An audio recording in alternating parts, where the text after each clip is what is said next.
Sorta Ridiculous is sponsored in part by Drunken Cobra. Drunken Cobra is a diverse, inclusive neighborhood pub in East Tulsa. It offers year-round weekly events like karaoke and music performances. I know.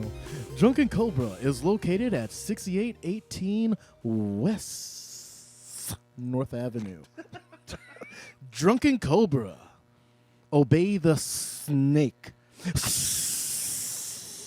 This is like week 3 yeah, folks, we are out here. This is another episode of Sorta Ridiculous.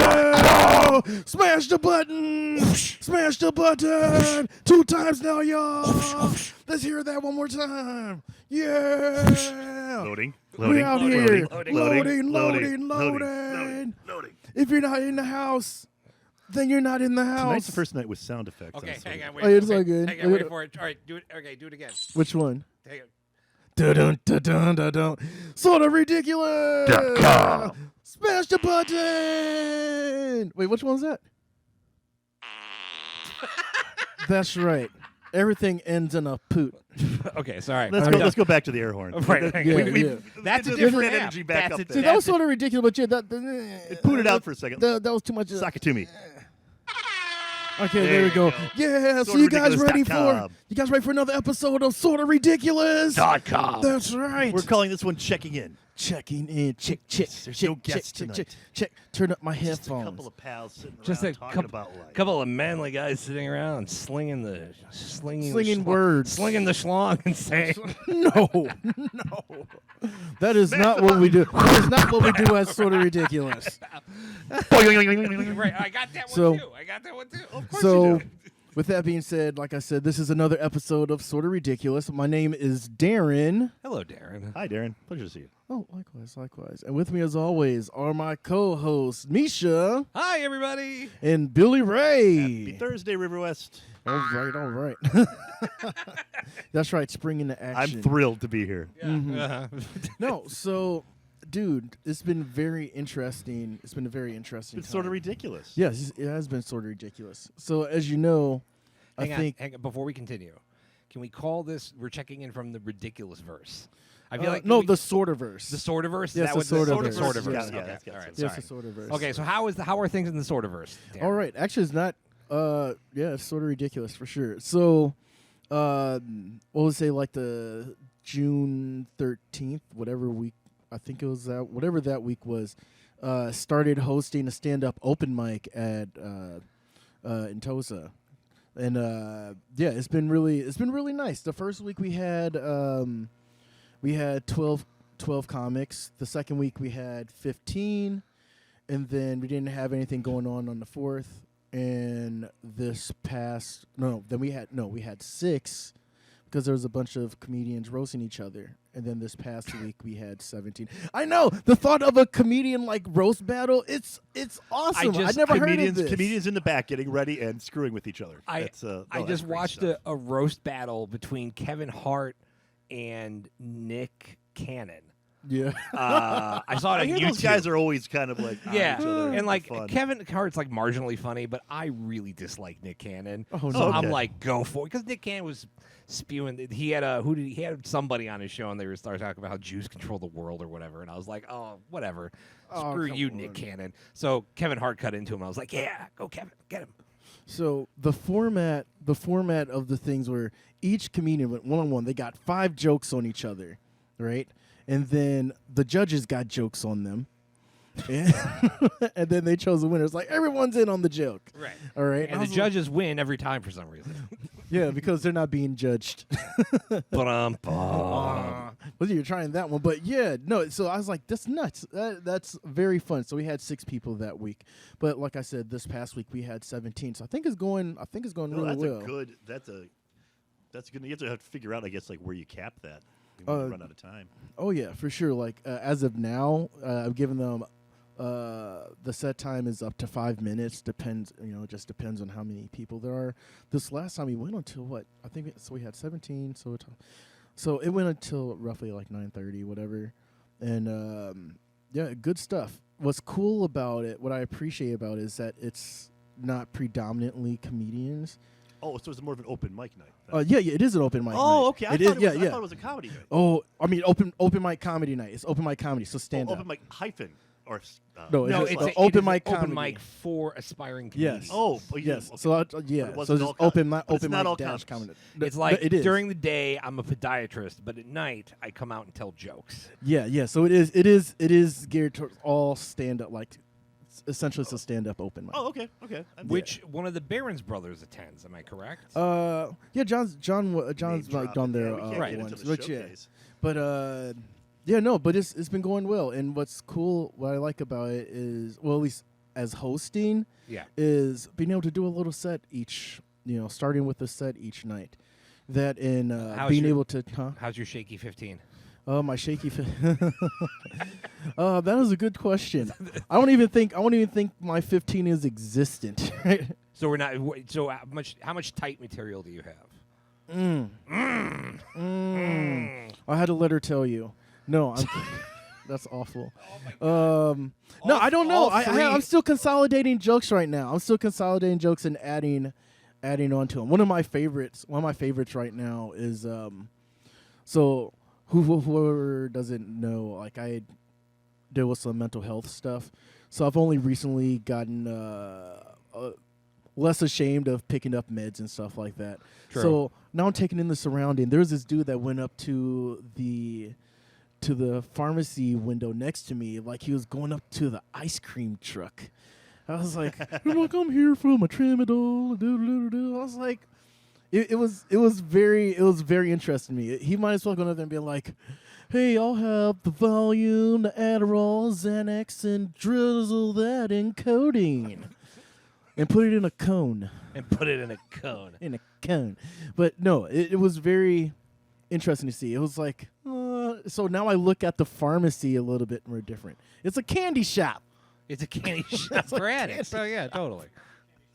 I'm not sure. I'm not endorsing anything, but if that guy could be that happy walking Sure. up to the pharmacy, Or maybe he's just on really good antidepressants. You don't know. yeah, and got up there before they. I'll ran have out. what Okay. he's having. What, elation? Chemically induced elation. Yeah, but yeah, no, I probably have 5. I probably have 5, but it is what it is. But yeah, like I said, overall it's going well, and there's freaking authentic Mexican food that night too. And as a fat kid, What? I Okay, love so it. hang on. Yeah. Define what makes it authentic Mexican. Made by a Mexican in the kitchen. something like that, I Okay. suppose. Yeah, Just because like authentic Mexican food, and it's like made by Bob. made right. This is Mario. I don't from- know. Well, that's how it's presented. But yeah, Okay. in that case, yes, it is the case. Okay. All right, but that's going well. I'm excited to be on this accelerated course of being marginally more funny. Being marginally more funny. Yes. Shoot for the You're shoot for the naturally moon. A hilarious person is just being able to focus it and use it at command. That's, Right. That's the hard part. That is the trick. That's the difference between laughed with and laughed at. I guess. Right, and I need to find the laugh taproot. Just be like, there we go. I don't know. Hang on. I'm still. No. I'm in my 50s and I'm still working on it, man. It's. I'm beginning to think you never actually get it together. Oh, well, that's understandable. So yeah, so that's kind of what's going on. So you probably know what kind of episode this is, Right. right? So, but yeah, so that's Medicated. That's one of the things that's happening in the Sortaverse right now. Right. So Right. what's going on in the Billaverse right now? No, isn't In the Sorta- aren't we all part? Oh of yeah, the all the Sortaverse? Sortaverse. Yeah, we're all Yeah, part of the we're- Sortaverse. we're like Yeah, different so what's going on? What's subsidiary going? of Yes. Okay, so yeah, the puppets are going to be in the Milwaukee Fringe this year, like we have been since every Yes. year. They won't get rid of us. They're afraid to. And for our audience out there who do not know what the Milwaukee Fringe is, The Milwaukee Fringe is something that happens like the last, well, in this case, the second to last Saturday in August. So it's Okay. August 19th. There's some stuff happening August 18th too, but there's a lot of theater and music and dance and just things that are just not necessarily some things that are offbeat. I mean, because the Fringe got started at the where the hell is it, in Scotland? Anyways, they had a theater festival, and the people that had Stranger Stuff ended up doing it on the Fringes. sure, yeah. So therefore, a Fringe festival. So now a lot of cities are doing them. Okay. And so since 2016, they've had us be part of this with our full frontal puppetry, full frontal puppets. Full frontal It's puppets. Lumpy, all the rest of them. Yeah. We've done some pretty absurd freaking things. The last thing we did in 2019 before COVID was we did a Shakespeare satire. We just completely just made fun of the works of Shakespeare. Yeah, it was a lot of fun. And it's I mean, a little bit of rib tickling for old Billy Shakes, huh? it's it works. It works. And now we all know when Waffle Day is. National Waffle Day.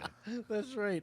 That's right. No, it was a blast, and I actually got to play a villain this time. Oh, I don't too wow. often get to play a villain. Who did you play? Evil Prince. Yes, he played I played he played Morris, Lumpy's twin brother. Morris. Now we don't know this at the beginning. It's Okay. Just, Okay. But the king did have two sons. and Right. The elder was washed out to sea and believed drowned. Okay.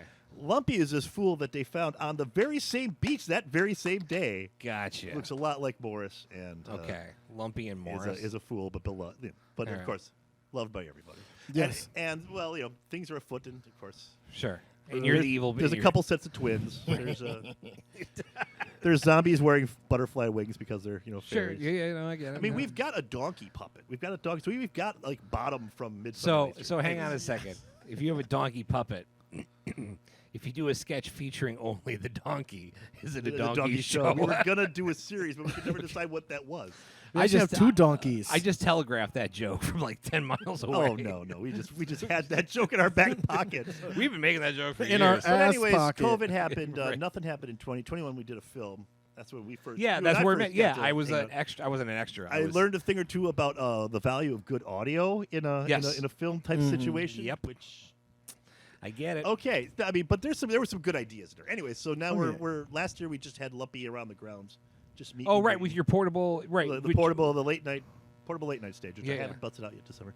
And now this year we're doing a co-production with the good Boozy folks Bar. at Boozy Bar to do the Shakespeare Raw. Okay, up yep. to Pabst and Best Yep. Place. Seen it. Yep. There's been some crossover with people I've, for years now, but They did the Tempest like 8 years ago or 9 years ago, Sure. I think. And I saw the Tempest, and it's actually really good. I really enjoyed it. So they're having fun with the material. Yeah, and they're doing it absolutely, in yeah. the spirit of Billy the Shakes. material. Yeah. Of the, Oh of the yeah. material being done. I love their presentation. It's So, fantastic. but what are you guys doing this year, or can you not We're say? doing well. I can say we're. I decided, and it's funny because we're getting together with a group that's known for doing their Shakespeare, but they did other stuff like we did Christmas Carol Sure. last year. I did Lumpy was was a storyteller narrator. Yeah. I would have paid to see that. That's Right, good. right. So we're trying to find things where Well, I it guess- works to yeah. put the puppet in. Yeah. Anyways, That was a so very good Lumpy impression. I'm sorry, Bill. it's hard. Just you try to go for Bullwinkle. Right. That's what Bullwinkle, but you have a sinus infection. Hey, you're Penelope. Look, you put something out of my. Never mind. But getting back to it, so this year, oddly enough, we're not doing Shakespeare. We're doing Anton Chekhov, Nice. who's the Russian playwright that, if you're familiar with him, yes, he is boring as hell, and it was a very much challenge to write. Oh, I something. thought you were talking about Pavel Chekhov, the famous navigator See, from and the that's Starship the Enterprise. first joke that comes up, and that we get that one out of the way. You right don't look away. like Walter Koenig. What is this? Sorry. Go ahead. That's pretty much it. But they'll be doing the human roles, and then the puppets will be slowly invading Oh no. and doing their own thing. Because part of the thing is Lumpy got so excited to be working with what he thought were real actors that he didn't write anything else for the other puppets, and they're pissed. yeah. So That's funny. That Yeah, tracks. so- That tracks with Lumpy. I like right, that. right. That's So good. you guys Yeah, in yeah. between like each of these, the Lumpy- of the Chekhov scenes, there's a lot of stuff. Just Having written up. seen the show a couple times because Sure. I've seen you guys work obviously on the filming day. Sure. And then also having seen Night of the Living Dead, the puppet show, the Puppet Show. that's right. the flagship. Yeah, I like Lumpy is like a disorganized, vaguely surly sort of Kermit the Frog in a way. He's like running the carnival, and he's like and much like Kermit, he knows he's surrounded by idiots, but like it's part of the charm. I love it. I love it. I think why he works in that situation is that he's unlike Kermit, he's not actually smarter than everybody. No, else. he isn't, which is also true. Yeah, He's also an idiot. Yeah. I'm surrounded by idiots, but yet I also am an idiot. I mean, one of my favorite punchlines, and it's one of those things that just came off. I don't know. Yeah, writing at something. We did a bunch of one of the full fronted puppetries, and we still did them at Solstice over in St. Francis. Oh yeah. We would do one of the ones we did. We had the soap opera thing going. Right.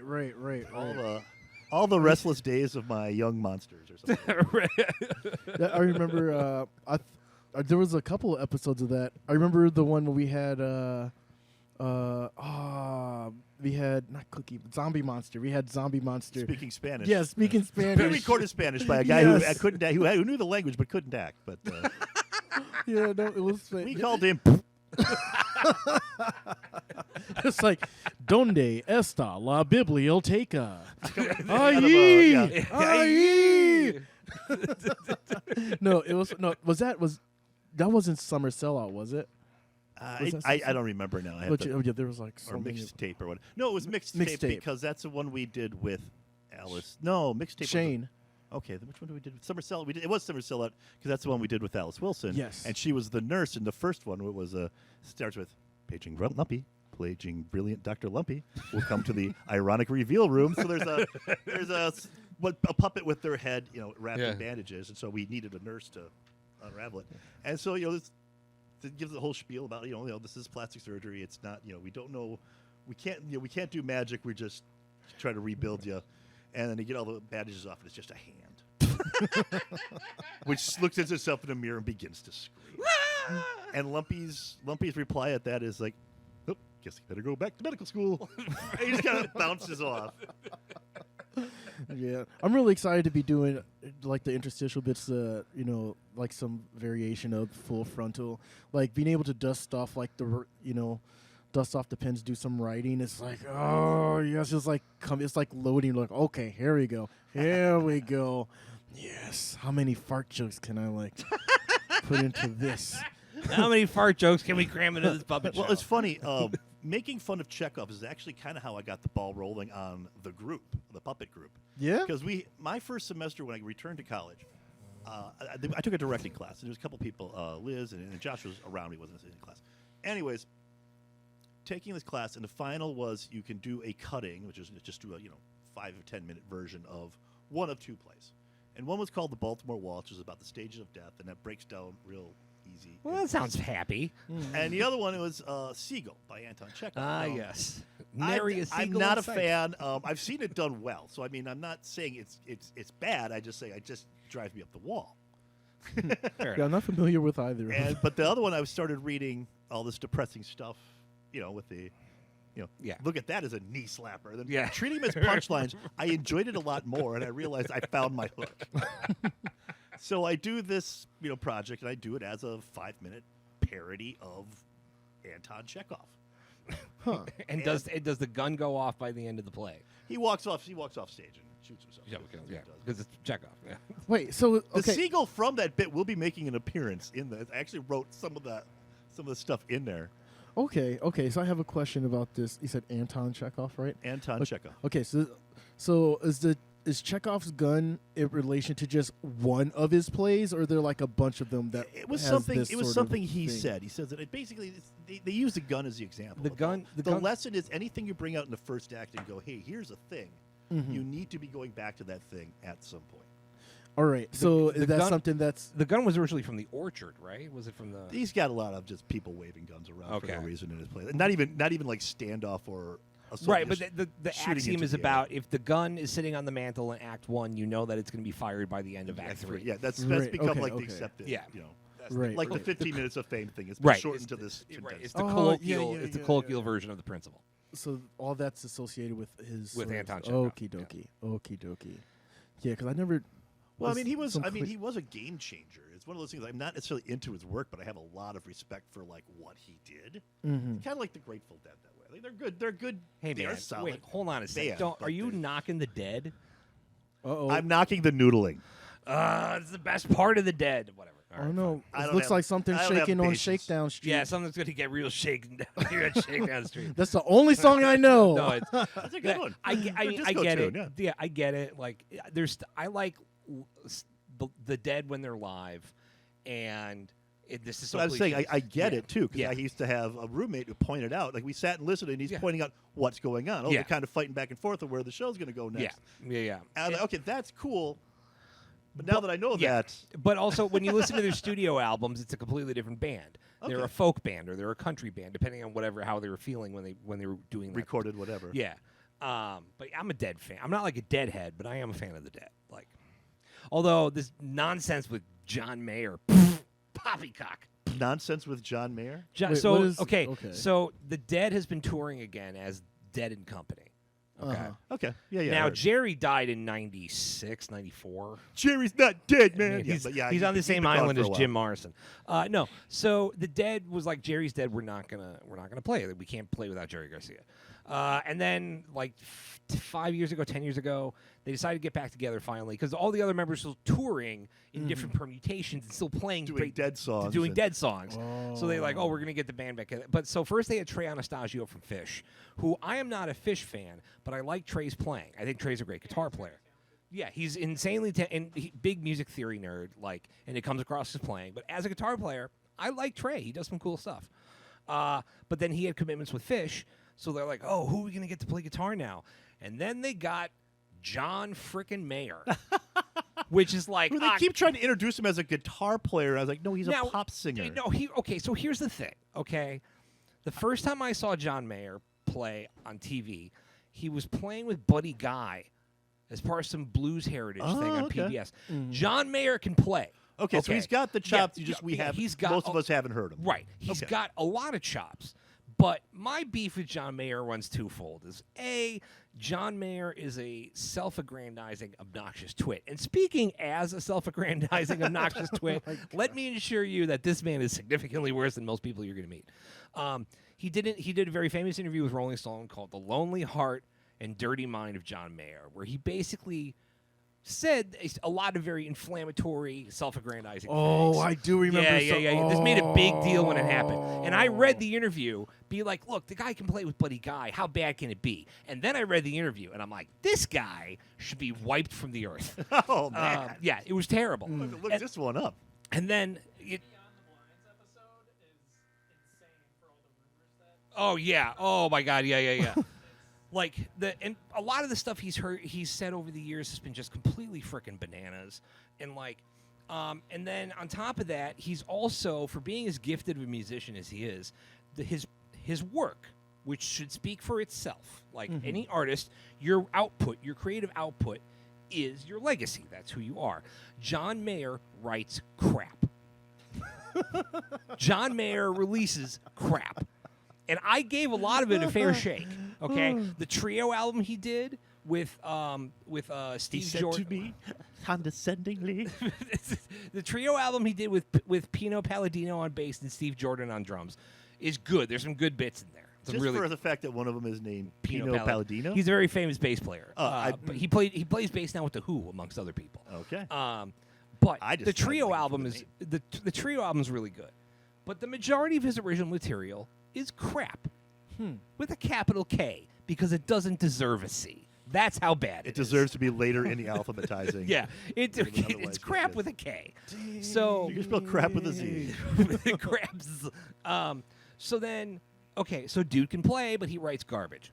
All right, fine. But then he shows up, and he plays with the Dead, and it's this like pseudo Jerry Garcia, pseudo like John May, and he sounds like every crappy dad from the Burbs I've heard come to a blues jam and been like, hey, do you guys know that guy. yeah, and be like, hey, do you guys know Many do you guys know Truckin'? Do you guys know Shakedown Street? Let's play that one. Me, and like he knows the licks and he knows how to sound like Jerry when he wants to. It's garbage with a K because it's that freaking terrible. And there are so many other guitar players they could have hired to come play with the Dead. Trey, Derek Trucks, who not in the style, but would have been an interesting choice, okay? There's any number of Jerry clones out there that they could have gotten and would have brought something interesting to the music. Instead, they got that freaking guy. All right, so from what I gather, Trying to get you're the okay. great grandkids interested now in the My music. God. Ugh. So- The thing is, I like Bob Weir. I respect Bob Weir, the singer and rhythm guitar player for the Dead. Right. And ultimately, even though they're a collective, Bob kind of calls a lot of the shots, I feel like, based on how I see the stage dynamics. I want to grab Bob Weir by the lapels and be like, what were you thinking? Stop taking acid and making crappy decisions. John Mayer is a crappy decision. So other than obviously this being a crappy decision, Yes. what is your general thoughts on other people touring touring with bands. Famous bands. Yes. Well, so it depends. It can be done. Okay, now the Allman Brothers, their entire career from after 1970 was built on bringing in other guitarists because Duane Allman died. Okay, he died in a motorcycle accident in 1971, 1970, whatever it was. And they've been going through guitar players ever since then. And the constant was Greg Allman and Dickie Betts and Jamo the drummer and a couple other acts. But like Warren Haynes got his big start before anybody knew who Government Mule really was. Everyone got to know him because he was playing with the Allman Brothers. Same thing with Derek Trucks before he became prodigy Derek Trucks, and he was touring on his own, but his big kickoff to fame was he was playing slide guitar with the Allman Brothers. Allmans can do it. There's bands. The Glenn Miller Orchestra is still touring, even though Glenn Miller died in 1970, whatever the hell it was. Like, right. There's same thing with not there's a Lawrence Welk outfit. Yeah, there's a Lawrence Welk. Okay, you can do the Bible Belt. You can still do ghost bands. I get it. Okay, but like you have to pick the right people, and you have to pick people that are bringing something to the music. I've seen several clips of the Dead and Company with John Mayer on guitar. He's not bringing anything fresh to the music. It's like his original material. He's bringing what you want and expect to hear, but he's not bringing any actual sort of like real information to the show. I just wanted to jump in and say something because you're talking about, like, especially when the groups are mixing. Somebody's brought up the fact that the Beatles need a lead guitarist and a bassist, and the Rolling Stones need a bassist and drum. Basically, somehow mixing them together. The Stones and the Beatles. The Rolling Beatles. The Potato and Bugs. And Paul and Ringo and Ron Wood and recorded an album together. Yeah. I don't know how good it would be though, because here's the thing, like, I grew up like everyone's like, oh, the Stones are awesome, and I love the Beatles, and like, but like the Stones, man, the older I get, and especially as I get more into other kinds of music and stuff, the Stones are a tough act, man, because like there's a lot of raw energy there, but like I listen to a lot of live bootlegs because I like live music over, right? I like the live stuff over studio stuff. Live, the Stones astonishingly did not have their stuff together on a regular basis. I've heard some terrible bootlegs of the Stones, and I'm not talking about audio quality. Like, I'm talking about like starting the show with Jumpin' Jack Flash, and like Keith and Charlie cannot keep it together between the rhythm guitar and the drums. Like, it's just like, what is going on here, man? But I'm a snob. And I've said this on the show before too, that I'm a music snob, and that I will die on my snobby hill too, might I add. All right. With that being said, tell us how you really feel. No, that's very interesting. So I'm gonna said nobody ever to me. So full disclaimer, I maybe knew like 10% of the names that you guys. That's fine. You guys might as well have been like naming rando politicians from the 1800s. But that's the thing. I was honestly, you had me about 2/3 of the time. That's fine, because this also speaks to the fact that a lot of this stuff is ephemera that will eventually grind to dust beneath the wheels of time. It doesn't matter. We're all dust. Enjoy your thing how you want to exactly. enjoy the thing. Yeah. Well, and try to get the best thing. Right. Yeah. The Beatles will survive. Nobody else will. Like, nobody will talk about John Mayer in 100 years. but you know what they are going to talk about? Sorta Ridiculous. This episode of Sorta Ridiculous. .com. Smash a button. Smash a button. My name is Darrin. My name is Misha. And I'm Billy Ray. And Brandon. Yay! Catch you guys.